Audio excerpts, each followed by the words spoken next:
everyone. I'm Kevin Bartlett. And I'm Christine Strauss, and this is The Real Deal with Baird and Warner, where we cover all things real estate. For buyers, sellers, renters, investors, and fellow agents.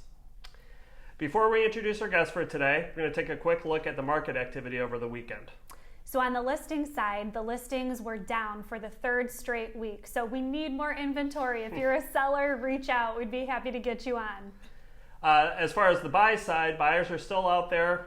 Saw the second straight increase on buyers out looking at homes. So good on that end. But we, like Christine said, we need the inventory for them to buy. Absolutely. Well, for today, for our special guest, we have Peggy Mlsna with us. So thank you, Peggy, so much for joining us. Yes, we really appreciate it. Peggy has been in the business for 6 years, and here at Baird and Warner, she is a wonderful resource for all of our staging needs and all things staging related. So, Peggy, why don't we go ahead and dive right in? That's going to be our fun topic for today. Yeah. Thanks for being here. So, market is obviously really hot right now for buyers. Yes. So, the inventory is not as high as we just said, but we'd like to hear more about staging and why it's important for buyers, for sellers.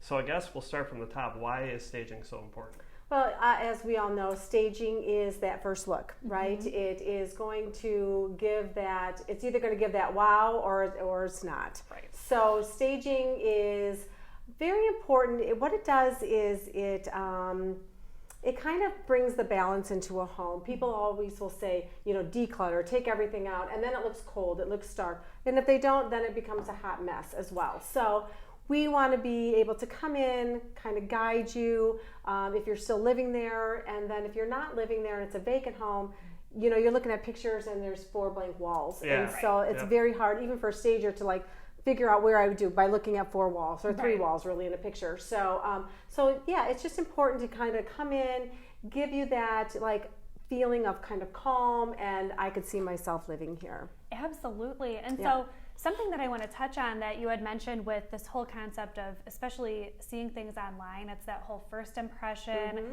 I think that's especially right now where a lot of these buyers are looking. Right. So what is the importance of staging kind of over into the virtual world? Absolutely. And as we all know that, everyone's first look, I shouldn't say everyone, 99.9% of everyone's first look is going to be online. Right. Even if you call your agent and you're like, hey, I'm looking for a home, they're going to say, okay, I'm going to set you up on a search, right? And that's your first look again. Yep. So if you're popping through pictures and that second picture is of a kitchen with dirty dishes in it, or a bedroom without the beds made, you might skip right on by, right? And so having somebody come in and help you figure out what's going to look best, what's going to grab their attention, what is personal for you may not be personal for you. Mm-hmm. Oh, my dog loves to sit on that old chair in front of the window and look out the window. Perfect for you, not so much for anybody else, right? So we're coming in and we're just going to help you get that figured out. Mm-hmm. And so again, on that virtual, that very first look, it's that's okay. It's okay. Definitely. But if it grabs you, it's going to be, and we all know pictures aren't always true. Right. So we just, we wanted to be a true depiction of what the actual homes are going to look like. Okay. Good point. Gotcha. Good point. So if I'm a seller, and I know for the most part staging is a paid business. Correct. If I'm a seller and I want to try to do something myself, obviously you can't do a full-scale stage. What are some kind of tips and tricks? Right. So clean your house. That's always a good one. And not just vacuuming and dusting, but it's going down to your furnace, dusting that off. If there's cobwebs down there, getting rid of those. Your hot water heater, if there's a little corrosion, clean that up. Just really cleaning your house is a good tip. Mm-hmm. Another tip would be if you're selling, chances are you're going to be a buyer as well. Go in there, look at the other homes. Right. What is drawing you to that home? That's a good. Is it that neutral palette? You know what I mean? So if it is, and you walk home and you've got a green and purple bedroom, it might be worth your time and your money to get that painted and neutral. If it's light and bright, I love this house, it's so bright, and then you get home and you have big heavy drapery on your windows, remove those.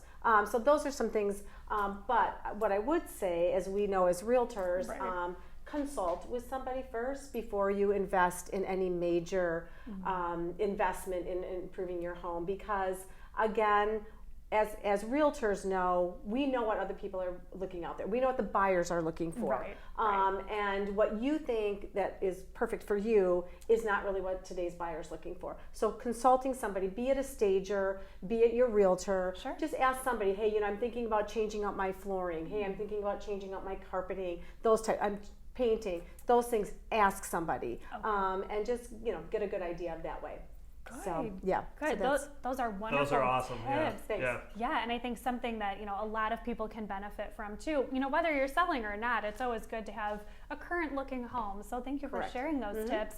And then even with that, so do you find that there are ever any rooms that are must stage rooms, or rooms that you should give a little more attention to versus rooms that, you know, if you don't get to them, that's okay? Do you see any of that? Yeah, absolutely. Usually you're going to stage your rooms that you live in. Okay. Or the unique room, maybe the room that doesn't have any walls. You know, today's open concept is, you know, everything's just open. Where do I put my couch? Where do I put a chair? Where do I put a TV? Those types of rooms are very important to help people visualize, because there are many people that can't visualize walking in and like, oh, I don't know where I'd put a couch. I'm one of those people. Yeah. There's a lot of people out there, and sometimes I am too. And then we move furniture about 10 different places before we're like, yeah, I think that's it. So unique shape rooms, or like you have a room that has an offset window. You know, you can't put the couch in the middle. You can't put it off to the side. We just did that yesterday. Everything was kind of off a little bit. So helping them do that. Family rooms, dining rooms, kitchens. Kitchens are one of those rooms that you just kind of accessorize a little bit. You know, you kind of clear everything off, and you certainly don't want to bring everything back on. Right. Unless you have like a unique coffee station or something like that, then I would say do that. But, and then, yeah, I mean, so it's important to do pretty much every room. Today, home offices, because we all know everyone's living from breathing and working from home. So, and you might not be two, you might have 5. You might have 2 people working from home. You might have 3 kids e-learning from home. So like we just did one yesterday where both the bedrooms that we've staged, we had little offices or desk areas in there to show them that, hey, if your child's going to be working from home or learning from home, they can do it right there with some privacy. That's great. So those are some areas that we've been really kind of focusing on lately, on how to get a home office if you don't have a designated one or a second one. Very true. Oh, great tips. Yeah, absolutely. Going to use some of this in my own home. Yeah. So you've obviously been doing it a while. You have any fun stories for us to share? We love doing what we do. We're very much in sync with each other, and that is my partner. And we, we'll start one day. The next day, both of us will come, and we have went out and bought the same item because we like something's missing, and we end up buying the same thing. So we're very much in tune with each other. One mishap that we did have, however, is we get a truck. You know, we get a moving truck, and we were getting from our storage unit to our property. And she's like, people are like beeping at me and pointing at me, and she's like getting all like kind of huffy. She's from New York. She kind of got a little attitude once in a while. And we realized that we never shut the back door. So they're pointing at her because you're like, you're missing out. You're going to lose all your stuff out the back. So needless to say, we are master packers. So nothing shifted or fell out.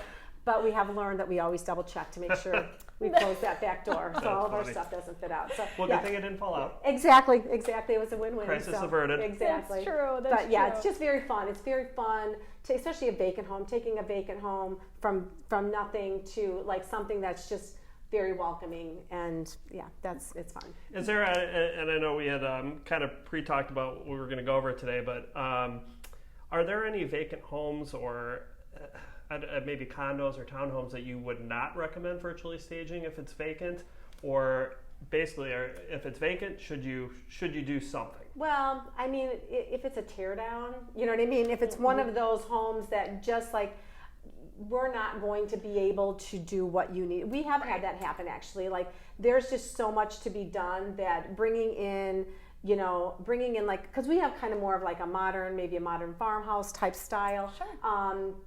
In certain homes, like if it doesn't work, you know what I mean? It's not going to help. It's not going to be worth the homeowner to pay the money to get it staged without them doing some of the things beforehand. Sure. Absolutely. Absolutely. Yeah. Yep. And you know what, in today's market, a townhouse, you know, I hate to take money out of my pocket, but I mean, it's like, they sell pretty quickly. You know what I mean? And honestly, if it's in a great neighborhood, it's in a great location, it's clean, it's everything's going for it.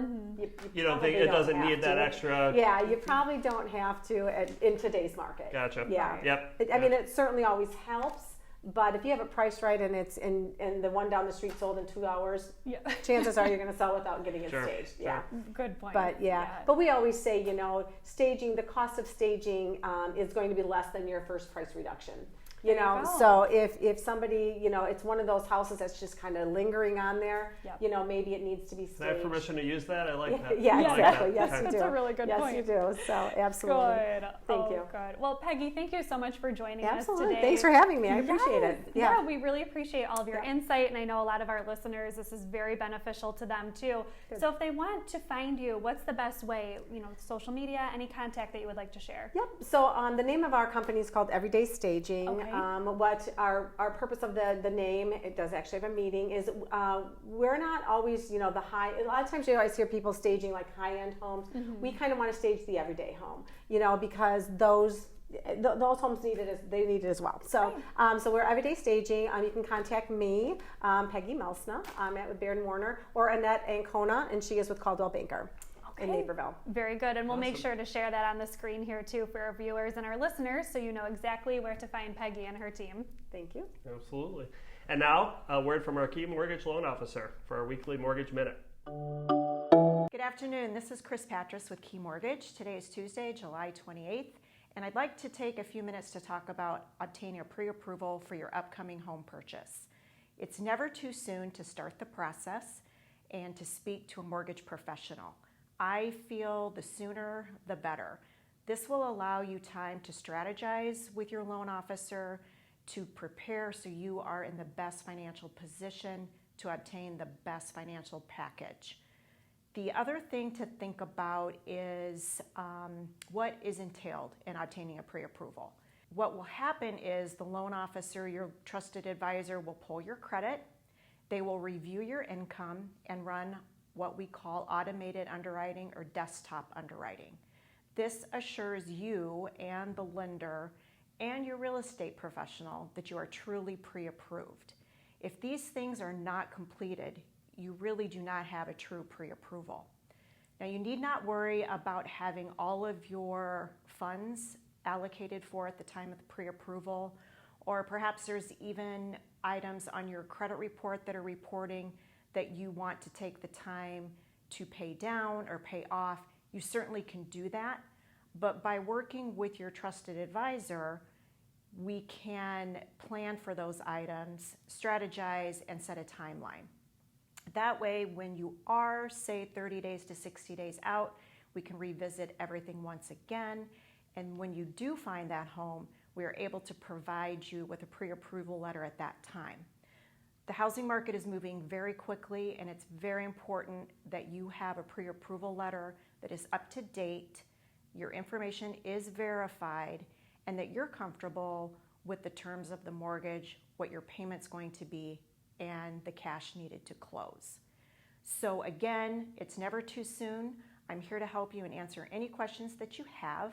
My name is Chris Patras with Key Mortgage, and my phone number is 630-244-2058.